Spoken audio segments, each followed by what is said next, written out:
이 에베소서는 이 옥중서신입니다. 이 옥중서신이라는 게 뭐냐면 아시다시피 사도 바울이 복음을 전하다가 선교하다가 감옥에 갇히게 되어졌을 때 그때 이제 교회들을 향해서 이 편지를 쓰게 되어집니다. 자, 질문입니다.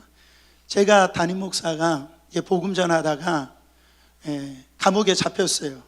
그러면 제가 감옥 안에서 어떤 기도를 부탁드릴까요? 안수 집사님 이상 40일 금식 기도, 재직들은 10일 금식 기도, 예를 들어서 그럴 일은 없겠지만 그런 기도 부탁하지 않겠습니까? 그렇잖아요. 빨리 내 감옥에서 나를 좀 빼어달라고, 구해달라고 그런 기도 부탁을 할 거 아니겠어요. 또 사도 바울은 육체에 가시가 있었다고 그러잖아요. 그게 안질이든 간질이든 감옥 안에 있으니까 얼마나 아프겠어요. 그러니까 이 감옥에서 빨리 나와서 내가 병을 치료받을 수 있도록 그렇게 기도해달라고 그런 중보 기도를 부탁하지 않겠습니까? 근데 이 사도 바울은 감옥 안에서 지금 에베소 교회에게 크게 세 가지 기도 부탁을 하는 거예요.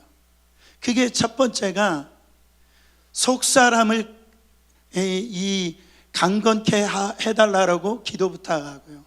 두 번째로는 그 믿음으로 그리스도를 내 안에 거하게 해달라고 기도하고, 마지막으로 사랑으로 충만하게 해달라고 그렇게 기도 부탁을 하는 거예요.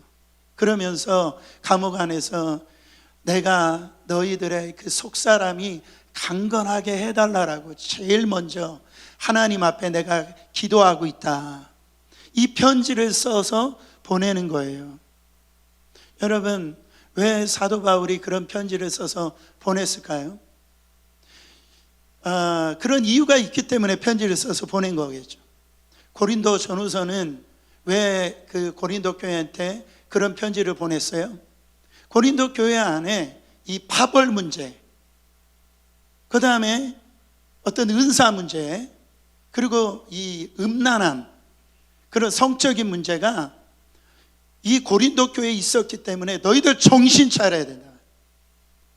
지금 교회 안에 이것을 지금 놓고선 어떻게 하나님 앞에 그렇게 교회로 세워질 수 있느냐라고 정신 차려야 된다. 갈라디아 교회는 무슨 일이 있었습니까? 갈라디아 교회 이단들이 들어온 거예요. 율법을 지킴으로 구원받을 수 있다라고 하는 거예요. 그래서 이 갈라디아 교회에 오직 예수 그리스도로 말미암아 바로 구원을 얻을 수 있다라고 하는 거, 그거를 놓치지 말라라고 편지를 썼다라는 거예요. 그러면 이 에베소 교회에게는 왜 이 사도 바울이 이런 편지를 썼을까요? 여러분, 에베소서 2장 그 앞부분에 보면은 그 에베소 교회 안에 유대인 크리스찬과 이방인 크리스찬들이 함께 들어와 있는 거예요.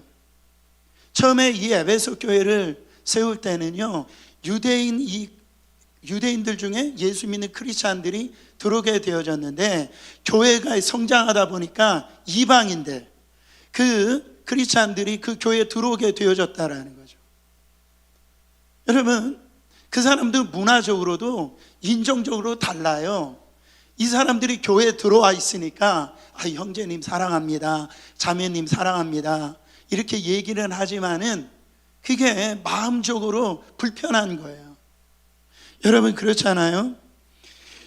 지금 이 에베소 교회 그 2장을 쓰면서 사도 바울이 계속 뭐라고 했냐면, 이 교회의 머리는 예수 그리스도다. 예수 그리스도가 머리 되시기 때문에 이 교회 안에 있는 모든 자들은 예수 그리스도의 다 지체다, 그렇게 얘기를 하는 거예요. 그렇잖아요. 여러분, 그래서 이 교회는 서로 지체된 너희들이 합력해서 교회를 세워야 된다고 얘기를 하는 겁니다. 여러분 보세요. 집을 세우려면 벽돌 하나 위에 벽돌을 쌓아야 돼요. 그리고 그 쌓아야 이 집이 만들어지는 겁니다. 근데 내가 이 마음이 안 들어. 나는 너하고 달라.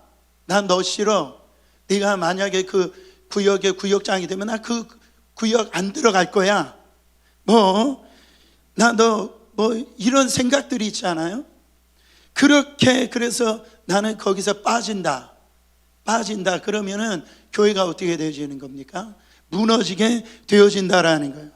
그러니까 사도 바울이 너희들은 바로 그리스도의 몸된 교회라는 거예요. 우리가 어떻게 해서 서로 미워할 수 있느냐, 그 얘기를 하는 거예요. 그래서 에베소서 2장 13절에 보면 이런 말씀이 있습니다. 이제는 전에 멀리 있던 너희가 그리스도 예수 안에서 그리스도의 피로 어떻게 졌느니라? 가까워졌느니라. 과거에 무슨 얘기를 했냐면 이들은요, 유대인들은 이방인들을 그냥 동물 취급했어요. 소닥 쳐다보듯이 개 취급을 했다라는 거예요. 아니, 개로 취급했던 게 보다도 원수 취급을 했어요. 그래서 지금 이스라엘하고 이런 하마스하고 헤즈볼라 이런 사람들하고 지금 싸우잖아요. 그 싸울 때 보세요. 그냥 머리를 참수해버려요. 불태워버린다고요. 그게 2000년 이상 이게 내려오는 그런 것으로 인해서 지금까지 그렇게 그런 미운 감정이 그들 안에 있다라는. 근데 이 사람들이 어떻게 해요? 교회 안으로 들어온 거예요. 바로 내가 그냥 교회에 들어왔으니까 내가 너를 사랑한다고 하지만 나는 너하고 섞이기 싫어. 지금 그러고 있는 거예요. 그러니까 교회 능력이 나타날 수 있어요, 없어요? 교회 능력이 나타날 수가 없죠. 그래서 에베소서 2장 20절부터 22절에 사도 바울이 뭐라고 얘기하냐면 너희는 사도들과 선지자들의 터 위에 세우심을 입은 자라 그리스도 예수께서 친히 모퉁이 돌이 되셨느니라. 그의 안에서 건물마다 서로 연결하여 주 안에서 성전이 되어가고 너희도 성령 안에서 하나님이 거하실 처소가 되기 위하여 그리스도 예수 안에서 함께 지어져 가느니라. 여러분, 이 예수 그리스도가 머릿돌 되셨다라고 그랬습니다. 다시 한 번 더 건물을 지려면 사방에 이 기초가 되는 이 돌을 갖다가 거기에다가 세워야 돼요. 그 세우고 난 다음에 서로가 그 안에서 연결을 시켜 나갈 때에 이 교회가 되어진다라는, 이건 서로 분리된 것이 아니라 서로 연합되어져야지 이 교회가 세워진다라는 거예요. 여러분, 그렇게 이 교회를 세워가는데 서로 하나 되지 못하는 거예요. 결론적으로 이 사도 바울이 에베소 교회를 보면서 그렇게 얘기하네. 너희들 지금 소아시아 교회에서 가장 큰 교회라고 자랑하지, 역사와 전통 있는 교회라고 자랑하지, 그렇게 이런저런 얘기하지만 너희들 지금 속 사람이 건강하지 못하고 있어. 그 얘기를 하는 거예요. 너희들은 지금 속 사람이 강건하지 않다라는. 여러분 아시다시피 요한계시록에 보면 소아시아 7교회 중에 제일 먼저 우리 주님이 언급한 교회가 이 에베소 교회입니다. 이 에베소 교회를 뭐를 책망하셨어요? 너희 첫사랑 잃어버렸다라는 거예요. 첫사랑. 서로 이렇게 그런 걸 잃어버리고 서로 이렇게 싸우고 있다라는 거예요. 그렇게 못마땅하고 있다라는 거예요. 뭔가 저 사람 흠 얘기하고 싶어서 입이 근질근질하고 있다라는 거예요 지금. 그러면서 그렇게 우리 주님이 책망하고 있다라. 그러면 교회가 설 수가 없다라고 얘기합니다. 여러분 제가 말씀드릴 적이 있지만은 교회 부흥하기는 힘들어요. 어렵습니다. 근데 교회 무너지는 거 한순간이에요. 그 말 한마디에 교회가 휘청하는 거예요. 그러니까 이 교회를 예수님의 몸이라고 생각하면은 서로 존중해주고 서로요 그렇게 무슨 말을 하고 싶어도 여러분 그게 말 한마디에 정말 가려서 얘기를 조심하게 하면서 그렇게 해야 되네. 어쩜 그렇게 함부로 얘기하냐 말이죠. 함부로. 이것은 참으로 미숙하고 부족해서 사도 바울의 표현으로 얘기하면 속사람이 지금 건강하지 못하다라는 거죠. 그 얘기를 하고 있는 거예요. 여러분, 오늘 사도 바울이 속사람을 강건케 해달라고 기도합니다. 그 속사람이 있으면 무슨 사람도 있어요? 겉사람도 있겠죠. 쉽게 얘기하면 안 보이는 사람이 속사람이고 보여지는 사람이 겉사람입니다.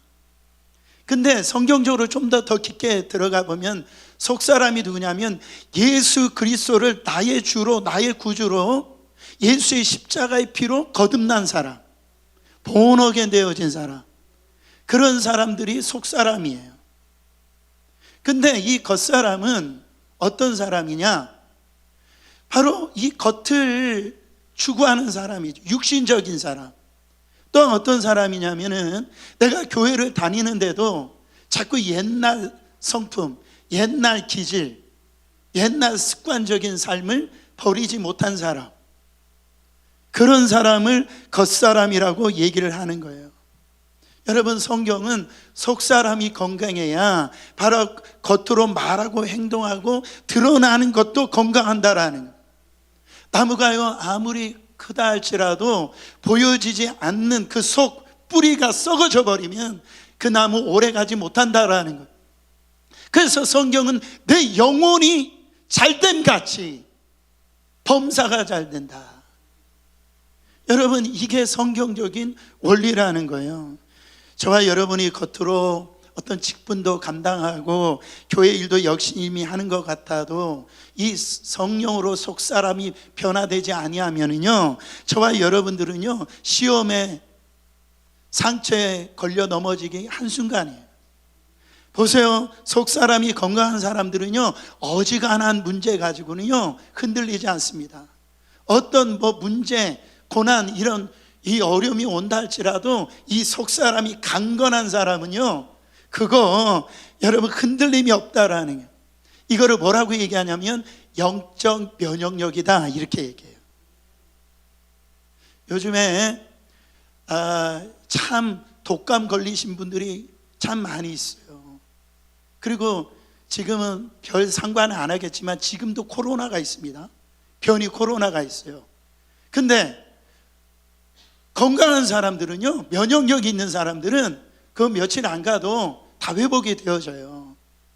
근데 이 면역력이 없는 사람들은 조금만 바이러스가 들어와도요 어떻게 돼요? 산소호흡기 껴야 돼요. 죽느냐 사느냐 이렇게 되려는 거예요. 왜 이런 현상이 나오느냐면 그 면역력이, 육체적인 그 면역력이 저하됐기 때문에 그래요. 그래서 기본 체력을 먼저 이렇게 면역력을 세우라고 그렇게 의사들은 얘기를 합니다. 그리고 난 다음에 우리가 해야 어떤 것들을 능히 이겨낼 수 있는 힘이 생긴다라는. 여러분, 영적으로도 마찬가지입니다. 그 영적인 면역력이 건강해야 돼요. 그래야 어떤 말 들어도, 어떤 얘기 들어도 아무렇지도 않아요. 그 사람이 그런 말 했어, 그랬대, 괜찮아요, 그렇게 넘어간단 말이에요. 근데 그렇지 않은 사람이 어떤 놈이 그랬어, 이렇게 나온다. 삼자 대면 하자는 거예요. 왜 그러는 거예요? 왜? 그럴 이유가 없잖아요. 그렇지 않습니까? 속사람이 약한 거예요. 속사람이 건강해야 평안한 마음이 생기고요, 거기에 행복한 예쁜 말을 하는 거예요. 그래가지고요 세상적으로 이런 아우라가 막 이렇게 그 사람 옆에 가면은 그것을 느낀다고요. 근데 속사람이 건강하지 않는 사람들은 어떻게 되냐면 그런 척을 해요. 그런 척을 자꾸 이미지 메이킹을 해요. 자기는 그렇지 않은데 예쁘게 보이려고 치장해요. 그래가지고 외적으로 막 꾸미려고 하고 막 바르려고 하지만은, 여러분, 예쁘게 보이는 것조차 바르세요. 바르지 말라는 게 아니라 그 안에 속사람을 무시하고 바르는 것은 여러분 다크서클이 내려오는 거예요. 보세요, 그런 거 있잖아요. 이미지 메이킹. 제가 어디에서 그것을 경험했냐면 이 한국에 이제 백화점에 들어가 보면은 한때 그런 분들이 있었어요. 그 엘리베이터 안에 올라갔다 내려오는 그 사람이 그 안에 있어서 고객님 엘리베이터 올라갑니다. 네? 그거 있잖아요. 그러면서 고객님 사랑합니다.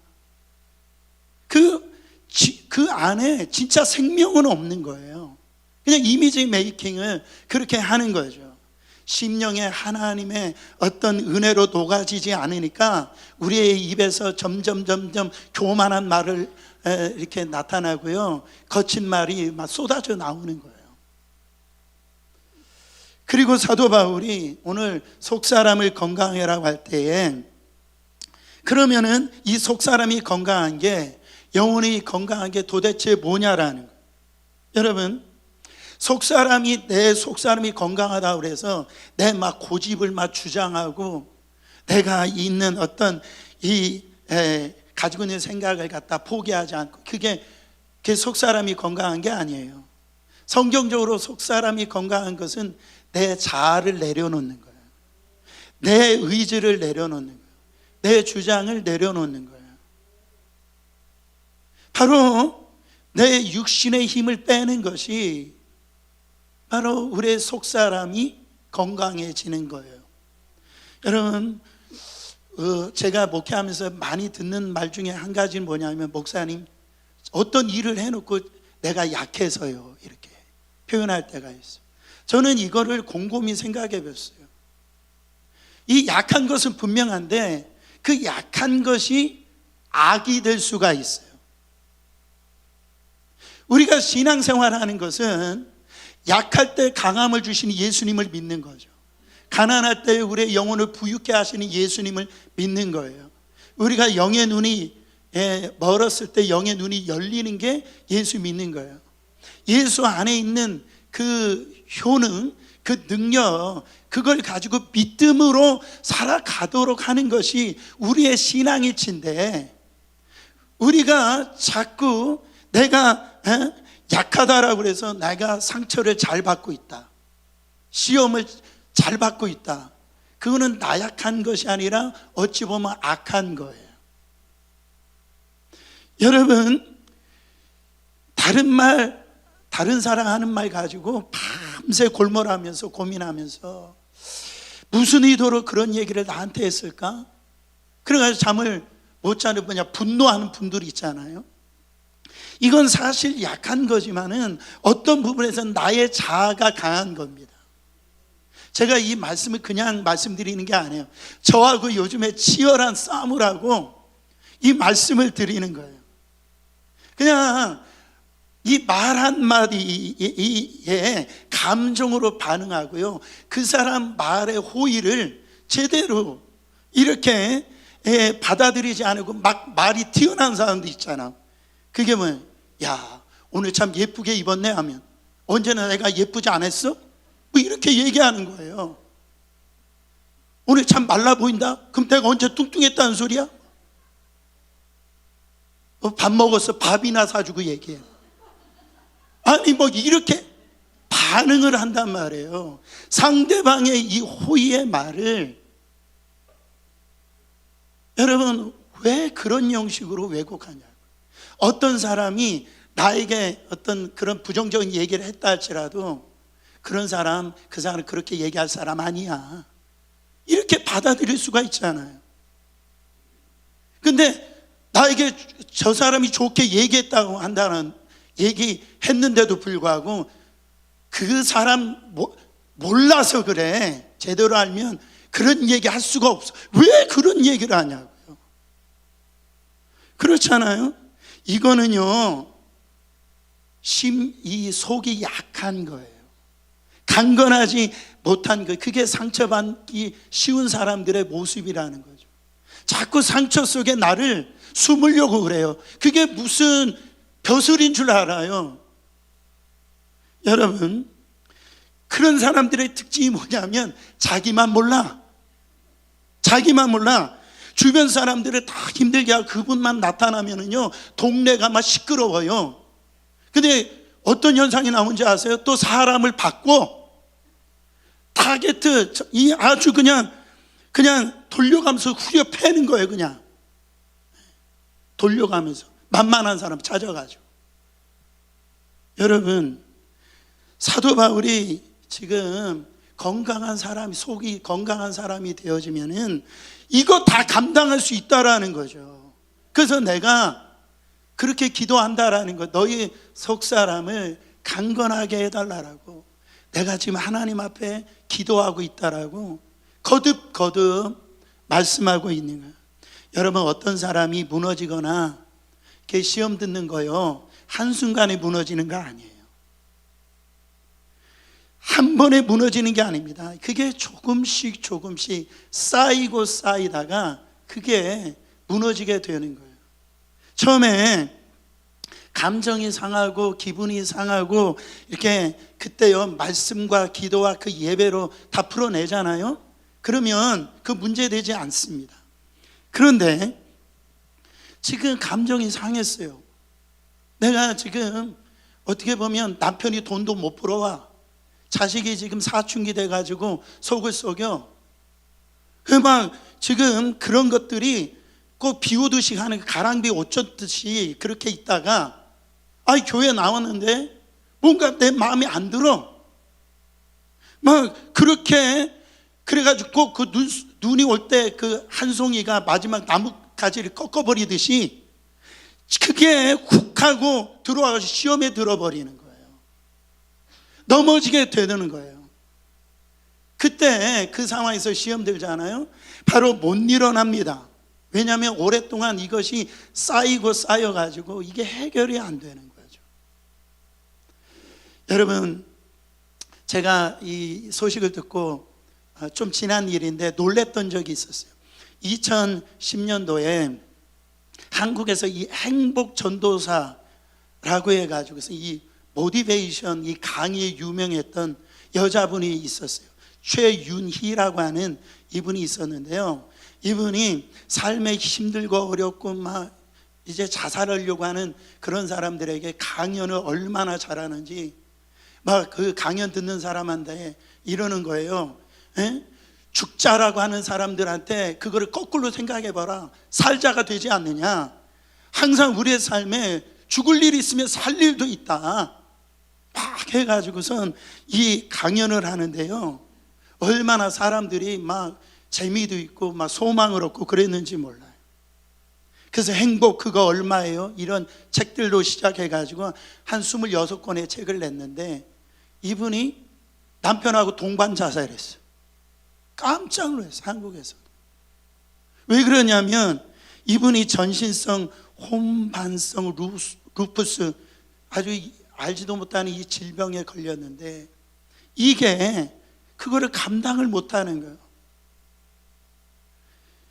점점 삶의 질이 떨어지다가 그 남편과 동반이 잘못된 결정을 하게 되는 걸 볼 수가 있어요. 그러니까 무서운 건 뭐냐면 내가 이거 그냥 적당하게 생각하고 아무렇지도 않게 생각했고 했던 그것들이 자꾸 내 안에 이게 쌓이고 있다고 한다면 그 병들고 있는 거예요. 그래서 여러분, 예배가 무너지잖아요. 그러면은 여러분 안에 경건 생활이 무너지고 기도하던 사람이 기도가 무너지고 이런 신앙의 영적 생활이 이렇게 무너지잖아요. 그러면 어떻게 되느냐? 내 삶에 있어서 내가 감당할 수 없는 그런 일들을 이제 그걸 해결할 수 없는 그런 자기의 모습을 발견하는 거예요. 내가 무너짐을 발견합니다. 사랑하는 성도 여러분, 예배에 목숨을 걸으셔야 됩니다. 언제부턴가 새벽 예배는 이제 안 나와도 동영상으로 이렇게 봐도 되는 줄 알고, 여러분 이렇게 편하게 새벽 예배 드릴 시간이 얼마나 남아 있을지 몰라요. 저희 교회는 여러분 영적으로 지금 민감해야 됩니다. 깨어나야 돼요. 그래야 여러분이 사는 거예요. 그러면 어떻게 해야 속 사람이 강건케 되어지느냐? 그 간단하게 얘기합니다. 오늘 16절 말씀 같이 읽어보세요. 그의 누구로 말미암아? 성령으로 말미암아 너희 속사람을 능력으로 강건하게 하옵시며. 여러분, 아무리 좋은 신앙을 갖고 싶어도요, 그리스도의 영이 없으면은 좋은 신앙생활을 할 수가 없어요. 바로 하나님을 기쁘시게 하고 우리의 신앙생활을 성공하려면 여러분 뭐라고 합니까? 그리스도의 영, 성령이 있어야 돼요.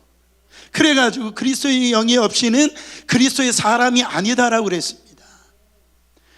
어떻게 표면적으로 얘기하면 예수님이 지금 여기 안 계세요. 예수님은 하늘 보좌 하나님 우편에 앉아 계세요. 그 예수님이 하늘 보좌 우편에 앉아 계셔서 보내주신 영이, 예수의 영이 성령이라고요. 그러니까 성령이 우리의 삶 속에, 우리의 신앙생활 속에서 함께 동행해 주시는 것이 예수와 동행하는 거예요. 여러분, 교회에 얼마 나왔다, 무슨 직분 받았다, 그거 믿음과 관계없습니다. 예수의 영이 있어야 바로 그리스도의 사람이라는 거죠. 그리스도인들은 그리스도의 영의 움직임에 따라 움직이는 거예요. 바로 성령의 지배를 받는 사람입니다. 성령의 통제를 받는 사람이 바로 그리스도의 영인 거예요. 그래야 진리 가운데 자유함을 얻을 수가 있어요. 사랑하는 성도 여러분, 그 성령이 우리 가운데 역사하실 때 우리의 속사람이 강건케 되어지는 겁니다. 내가 강건해야지, 내가 능력이 있어야지, 내 의지로 아무리 그렇게 한다 하더라도 여러분, 그거 내가 쓰러질 수밖에 없는 거예요. 성령이 나를 강건케 해주셔야 돼요. 성령이 나를 능력 있게 해주셔야 돼요. 성령이 내 안에 역사하여 주셔서 하나님의 말씀에 이 파이프라인을 딱 꽂아 넣어야 거기 예수의 영이 막 그 하나님의 은혜가 그 안에 하나님의 기쁨과 평강이 그 통로를 통해서 내 심령 가운데 그게 흘러 들어오는 거예요. 여러분, 성령의 능력, 성령의 은사, 성령의 열매, 그것이 바로 우리 안에 임할 때 여러분이 살아나는 줄 믿으시길 바랍니다. 우리의 의지는요, 2025년 시작하고 지금 2월 달인데 그 세봤자 작심 3일입니다. 그렇잖아요. 한번 생각해 보세요. 과거에 여러분 생활할 때 좋은 남편 안 되고 싶은 사람 누가 있습니까? 그렇죠? 좋은 아내 안 되고 싶은 사람 누가 있어요? 내가 좋은 부모 안 되고 싶은 사람 누가 있어요? 내가 정말 하나님 앞에서 참 좋은 성도가 되고 싶지 않은 사람이 누가 있냐고. 근데 그게 잘 돼요, 안 돼요? 해보려고 하면 할수록 더 안 되고 더 어려워지는 것을 볼 수가 있습니다. 하나님께서 예수 믿을 적에 우리 가운데 성령을 주신 것은요, 우리가 부족한 거 바로 맨날 죄 짓고요, 하나님께 멀어지게 하고요, 바로 그렇게 화를 내기도 하고 그런 우리를 도와주고 싶다라는 거예요. 헬퍼로 그 성령님을 우리 가운데 파라클레토스로 우리 옆에서 우리 안에서 바로 우리를 도와주고 싶다라고 그 성령님을 우리 가운데 보내주셨던 거예요. 여러분, 성령이 임하시면은요, 정말로 우리의 삶에 상상할 수 없는 일들이 이 뒤집어지는 역사가 일어나요. 역전의 역사가 일어나고 우리가 갑자기 매력적인 사람이 되어지고 생기 있는 사람이 되어지고요, 여러분 표정과 말이 달라지기 시작합니다. 그런 일들이 일어난다고. 못 믿으니까 성경에 말씀이 스가랴서 4장 6절에 보세요. 만군의 여호와께서 말씀하시되 이는 힘으로 되지 아니하고 능력으로 되지 아니하고 오직 나의 영으로 되느니라. 여기서 중요한 것은 오직이라는 거예요. 너의 능력으로, 너의 힘으로 안 된다라, 너의 인격으로 안 된다, 너의 지식으로, 너의 경험으로 안 된다라는 거예요. 오직 나의 영으로밖에 안 된다라는 거예요. 오늘 우리가 부둥켜하고 있는 삶의 문제들이 있잖아요. 어떤 사업의 문제, 직장의 문제, 건강의 문제, 자식의 문제, 나의 어떤 이 인격의 문제, 그거 우리로 안 된다라는 거예요. 주님의 주시는 바로 성령의 능력으로만 가능하다라고 말씀하고 있다라는 거죠. 왜 그렇습니다. 보세요. 여러분들 수영 잘하신 분들께 있지만 수영도 못한다라고 생각해 보세요. 바닷가에 갔는데 그 수영 못하는데 빠졌어요. 여러분 그거 소망이 없는 거예요. 그런데 라이프 가드가 와가지고 손을 내밀어서 건져내며 사는 거예요. 마찬가지입니다. 우리의 영적 성장, 어떤 이 성수 어느 것 하나 내가 한다라고 했을 때에 여러분 될 수가 없다라는 거예요. 바로 성령께서 감동을 주실 때 내 의지가, 내 성품이 그리스도를 닮아가고 그리스도께서 주시는 그 힘 가지고 살아갈 수가 있다라는 거죠. 그래서 오늘 넘어져도 다시 일어날 수 있는 거예요. 도저히 길이 안 보이던 것들이 길이 보이기 시작하더라는 거예요. 이거를 알지 못하면 실패합니다. 실패해요. 여러분이 할 수 있는 능력이 하나도 없어요. 그러니까 그런 제자 훈련 받는 거, 큐티하는 거 좋습니다. 근데 그것이 지식으로 끝날 수가 있고 그것이 내 의가 되어질 수가 있어요. 그 안에 성령님이 오셔가지고 내 어떤 생각과 마음과 이 지식을 만지지 아니하면 그것이 내 자랑 되어지고 내 넘어짐이 되어질 수가 있다라는 거죠. 여러분 여기 보면 엄청난 단어가 나옵니다. 오늘 읽지는 안 했지만 20절 말씀 읽어보세요. 우리 가운데서 역사하시는 능력대로 우리의 온갖 구하는 것이나 생각하는 것에 더 넘치도록 능히 하실 이에게. 성령님이 우리가 꿈꾸고 바라고 구하고 상상할 수 없는 일들을 그분이 하신다. 제가 페루에 가가지고 이 신학교에서 이제 강의를 하고 저녁에 집회를 이렇게 하게 되어졌는데, 여러분 그 교회 안에 진짜 참 많은 사람들이 이게 와서 예배를 이렇게 드리고 제 말씀을 듣는데요. 말씀을 듣는데 어떤 현상이 일어나냐? 이분들이 막 우는 거예요. 좀 믿어주세요. 막 우는 거예요. 막 사람들이. 근데 왜 제가 말씀 전하면서도 이해가 안 되는 거예요. 왜 저 사람들이 울지? 근데 제가 그 선교지 갈 때 제가 그 현지의 말을 모르잖아요. 그러니까 통역을 세워서 이렇게 제 말씀을 통역하게 하는데 가만히 보니까 통역하는 사람이 제 설교를 듣고 우는 거예요. 회개가 터진 거예요. 그래가지고 제가 설교를 잘 못하는데 이 사람이 불받아가지고 은혜 받아가지고 울면서 막 통역하니까 그 밑에 있는 사람들이 울고요. 막 아주 엄청, 제가 그때 얼마나 은혜 받았는지 몰라요. 그 통역하는 사람을 통해 가지고. 사랑하는 성도 여러분, 놀라운 체험을 했다라는 거 여러분 이해하시길 바랍니다. 여러분 성령의 열매 있잖아요.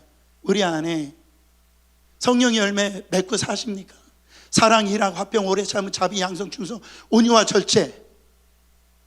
여러분 이 열매도 내 이 속사람에 이 생명력이 있을 때, 이 속사람에서 그 생명력이 올라올 때 이게 저절로 맺히는 거죠. 여러분 속에 아무것도 없는데 어떻게 이 열매가 맺힙니까? 맺힐 수가 없는 거예요. 그러니까 사랑하고 싶은데 사랑이 안 돼. 용서를 하고 싶은데 용서가 안 돼. 그 말은 뭐예요? 지금 내 속사람이 연약하다라는 거죠. 여러분 우리가 오늘 해야 될 일이 뭐냐면 성령님 내 안에 오시옵소서. 내 속사람을 강건하게 하여 주시옵소서. 그런 여러분 그 하나님 앞에 겸손한 기도가 필요합니다. 그렇잖아요. 여러분 자동차 보세요. 자동차 자기도 모르게 어떤 자동차 라이트 끄지 않고 나갔다가 어떻게 돼요? 방전돼 가지고, 방전돼 가지고 키로 갖다 시동 걸려고 해도 시동이 안 걸리잖아요. 근데요 예수 그리스도의 십자가, 그 차가 와가지고 그 십자가의 피를 갖다가 그 방전된 차에다 딱 연결하니까 어떻게 돼요? 다시 엔진이 살아나는 거예요. 역사가 일어나는 거예요. 여러분 이 성령님은 오늘 또 우리에게 이 십자가의 능력을 주시는 그 통로로 하나님께서 역사를 해 주시거든요. 그게 내 안에 연결이 되어질 때에 살아나는 거예요. 그 역사가 일어난다라는 겁니다. 예수님을 따르던 제자들 3년 6개월 제자 훈련도 했고요. 놀라운 거는 부활도 경험을 했어요. 그런데도 그런 사람 제자들이 그 집에서 그 꽁꽁 숨어가지고 밖에 나오질 못합니다. 죽을까 봐 두려워서. 그런데 어떤 일이 일어납니까? 성령이 오순절 날에 사도행전 2절에 보면 불의 혀와 같이 갈라진 역사가 각 사람 머리 위에 임할 때에 그들이 알지도 못하는 방언을 말하니까 세상 사람들이 저들이 왜 대낮부터 술 취했느냐? 우리가 술 취한 것이 아니다. 요엘 선지자의 그 예언이 바로 우리 가운데 지금 성취된 것이다. 여러분, 그 요엘 선지자가 뭐라고 그 예언했습니까? 사도행전 2장 17절 18절 우리가 아까 찬양을 했어요. 하나님이 말씀하시기를 말세 내가 내 영을 모든 육체에 부어주리니 너의 자녀들은 예언할 것이요 너의 젊은이들은 환상을 보고 너의 늙은이들은 꿈을 꾸리라. 그때 내가 내 영을 내 남종과 여종들에게 부어주리니 그들이 예언할 것이요. 여러분, 이때는 로마가 이스라엘을 지배하던 때입니다. 그때는 암 같은 때예요. 소망이 없었을 때예요. 근데 예수님 오시기 전에 바로 700년 전에 이 요엘 선지자의 그 예언이 지금 암울하고 캄캄한 그 이 이스라엘 땅에 지금 소망이라고 보이지 않는 그곳에 성령이 거기에 부어짐이 있으니까요.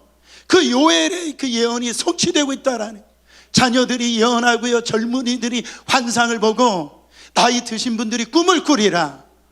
나이 드실 때 어떤 생각만 합니까? 꿈이 어디 있어요? 그렇잖아요.